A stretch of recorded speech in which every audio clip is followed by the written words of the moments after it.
Hey guys, it's Tadrees Parker from RunToTheBestShoe.com, and I'm jumping on to share this video today. It is my very first time running a 5-mile race. Okay, so what's interesting about that is I ran numerous, can't even count how many 5Ks, 3.1 miles for those beginners, and I run about 12, 13.1 half marathons.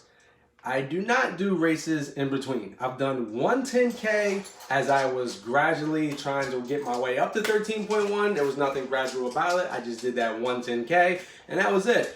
But I found in my first 5-mile run that it was it was a nice distance. It was a nice pace. It wasn't too long and drawn out, excuse me. It was a nice pace. It was a nice distance. And I've been doing videos running, intermittent fasting, and weight loss. And one of the things that I've been focusing on with my videos is I've been telling people about this training mask that I got and how it actually helped me today in that 5-mile run. So sometimes, even in a 5K, I might go out, boom, fast. I might do a 7:48 mile one. Mile 2 will start to go down like 8:30 or 8:15, something like that. And then mile 3 will be kind of bringing it back or even more of a struggle. So in the past, perhaps if I was training for my half marathon and it called for a 5 or 6 mile run, I may have started to like really decline in miles 4 and 5 potentially. Okay, I'm just kind of making a assertion. Okay, don't have the data to kind of show that.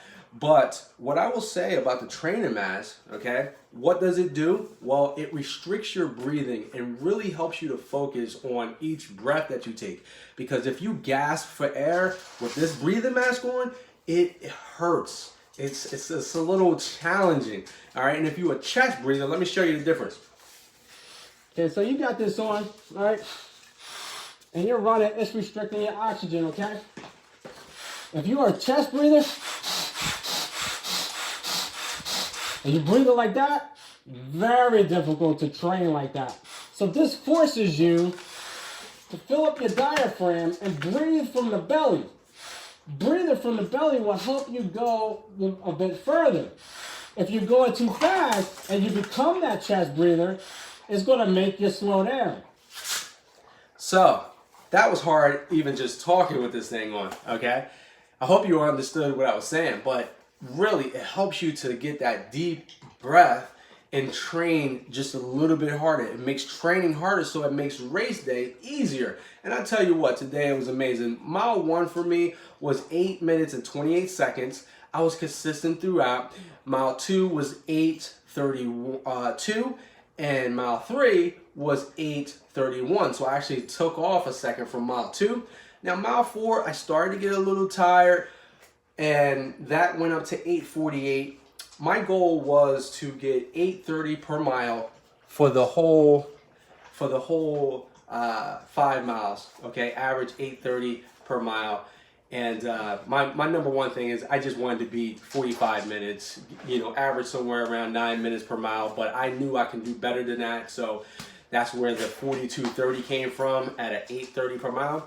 So in mile 4, it was 8 minutes and 48 seconds. But then in mile 5, I had the energy to go harder, and I beat that by 10 seconds. So let me tell you how the mask helped me with that.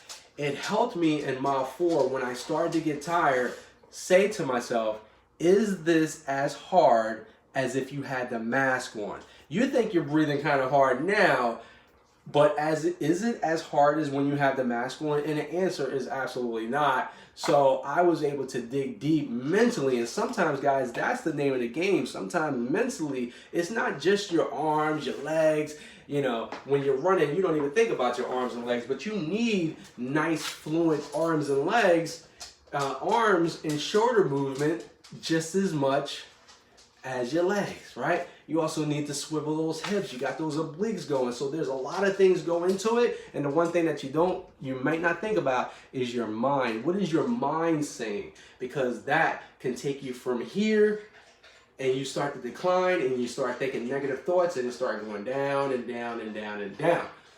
So I was saying to myself, it's not as hard as if you wore the mask. So whatever issue that you're having right now, it's only temporary. And it was nice. It took me to my next segment. So guys, thanks for watching the video. I hope it helped you. Listen, for beginners, I don't recommend a beginner go out and buy one of those training masks. But here's the medal, okay? It was a nice medal right on the boardwalk in Atlantic City, and it ended on the beach. It was an amazing run. Everyone got this medal. My team, Keep Calm and Run to the Best You, got these new tank tops, and it says, believe in yourself. And if you take a look at that, it says, be you. These tank tops, they're going to be a hit. So if you guys actually want to order one of these, we can take some pre-orders. We need to get a certain amount of shirts ordered before we place another order, which would be cool if you guys want to rock one of these, believe in yourself, okay? I was going to show you the back. If you order this, you won't get this. But Coach 13. That's the year that Keep Calm and Run to the Best You was established, guys. And so that's my shirt. That's my video for today. If you're a beginner or you are a person that used to run half marathons or triathlons and you've been out of running for a while and you want to get back into this, check out our website, runtothebestyou.com. You can sign up for one of our online training programs. And if you subscribe, you will also get a free nutrition guide that has been taking people to the next level. In the nutrition guide, talks about just running 3 days a week, intermittent fasting, and keeping your nutrition real. And it shows you stories of individuals who have done this and has been like doing phenomenal. And I would love for you to pick up a copy of that. Let me know what you think about it. Please subscribe to the channel, and I hope to see you at the next starting line.